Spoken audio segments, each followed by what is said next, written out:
University লাইফটা প্রত্যেকটা মানুষের জীবনেই অনেক গুরুত্বপূর্ণ একটা সময়। কারণ এই ইউনিভার্সিটি থেকেই বের হওয়ার পরে মানুষের জীবন নির্ভর করে কোন দিকে সে যাবে।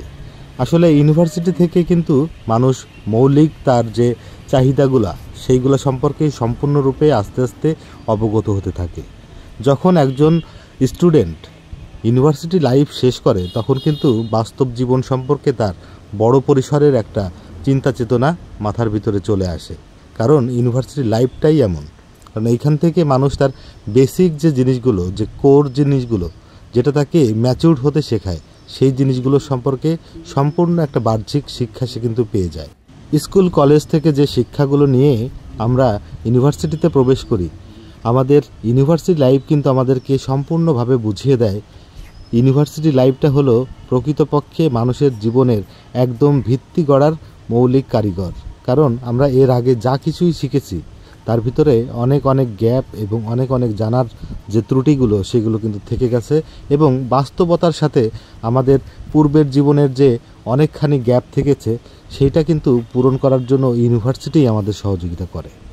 আর ইউনিভার্সিটির সবথেকে খুব আকর্ষণীয় যে বিষয়টা প্রত্যেকটা মানুষের জীবনে সারা জীবন থেকে যায়, সেটা হলো ইউনিভার্সিটি লাইফে তৈরি হওয়া বন্ধুবান্ধব। কারণ এই ইউনিভার্সিটি থেকে তৈরি হওয়া বন্ধুবান্ধবগুলো কিন্তু প্রত্যেকেই কর্মজীবনে তাদের একে অন্যের সাথে যখন যোগাযোগ রক্ষা করে তখন কিন্তু ক্যারিয়ারে প্রত্যেকের জন্যই অনেক সাপোর্টিং একটা দিক খুঁজে পায়। কারণ ইউনিভার্সিটি লাইফ থেকেই কিন্তু সেই সকল বন্ধু তৈরি হয় যারা প্রফেশনাল বন্ধুবান্ধব। আর সবসময় একটা জিনিস মনে রাখবেন, আপনার যে বন্ধুর সাথে কাজ আছে সেই বন্ধুর সাথেই কিন্তু আপনার প্রকৃতপক্ষে হৃদ্যতা থাকবে। সম্পর্কটা ওইখানে কিন্তু সবসময় জমজমাট থাকবে যেখানে কোনো না কোনো কাজ থাকবে। কারণ কাজ না থাকলে সম্পর্কগুলো আস্তে আস্তে একদম হিম হতে থাকে, একদম বরফ হতে থাকে। তো এই জন্য ইউনিভার্সিটি লাইফের বন্ধুগুলো কিন্তু সারা জীবন খুবই কাজের এবং প্রত্যেকের জীবনেই অপরিহার্য বিষয়ের মতোই কিন্তু হয়ে দাঁড়ায়। তো আমাদের ইউনিভার্সিটিতে দেখেন, এখানে কিন্তু ইউনিভার্সিটির যে ক্যাম্পাসটা আপনারা দেখলেন, সেখানে কিন্তু আমাদের স্টুডেন্টরা যাতে ক্যাম্পাসে সুন্দরভাবে আসতে পারে সেজন্য কিন্তু ভার্সিটি কর্তৃপক্ষ বাসের বন্দোবস্ত করে রেখেছে। কারণ অনেক স্টুডেন্টই আসেন অনেক দূর দূরান্ত থেকে, ঢাকার মেন শহর থেকে শুরু করে বিভিন্ন জায়গা থেকে কিন্তু তারা আসে। তো সেই জন্য অনেকগুলো ট্রান্সপোর্টের ব্যবস্থা কিন্তু ভার্সিটি থেকে করে রেখেছে। আর আমরা যখন লেখাপড়াটা করেছি তখন আমাদের ইউনিভার্সিটির স্থায়ী ক্যাম্পাস ছিল না, নিজস্ব ক্যাম্পাস যেটাকে বলে সেই ক্যাম্পাস ছিল না। তখন কিন্তু আমরা 2005-06 আমরা কিন্তু বনানীর কামাল আতাতুর্ক এভিনিউ থেকে লেখাপড়া করেছি। আমাদের ইউনিভার্সিটি তখন কিন্তু একটা বিল্ডিং কেন্দ্রিক ছিল।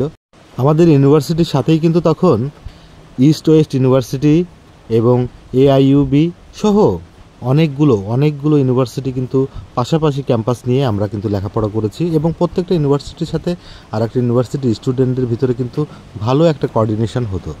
আর এখন যেহেতু স্থায়ী ক্যাম্পাস, আমাদের পূর্বের যে ক্যাম্পাসটা ছিল সেখানে অনেক সুযোগ সুবিধাই ছিল না। এখন কিন্তু দেখতেই পাচ্ছেন আমাদের এই ইউনিভার্সিটিতে কিন্তু এখন খেলার মাঠটি রয়েছে। তো তখন কিন্তু আমরা এই জিনিসগুলো মিস করে গেছি। আমাদের ইউনিভার্সিটির লাইফটা ছিল একদমই ইউনিভার্সিটি ক্যাম্পাস কেন্দ্রিক। ক্লাসরুম, ফ্যাকাল্টিদের রুম, লাইব্রেরি, একটা কম্পিউটার ল্যাব, অডিটোরিয়াম, এইগুলোর বাইরে কিন্তু খুব বেশি জিনিস আমরা তখন পাইনি। কিন্তু এখন স্থায়ী ক্যাম্পাস হওয়ার জন্য সকল সুযোগ সুবিধা কিন্তু এই বর্তমান যারা স্টুডেন্ট আছে তারা কিন্তু পাচ্ছে।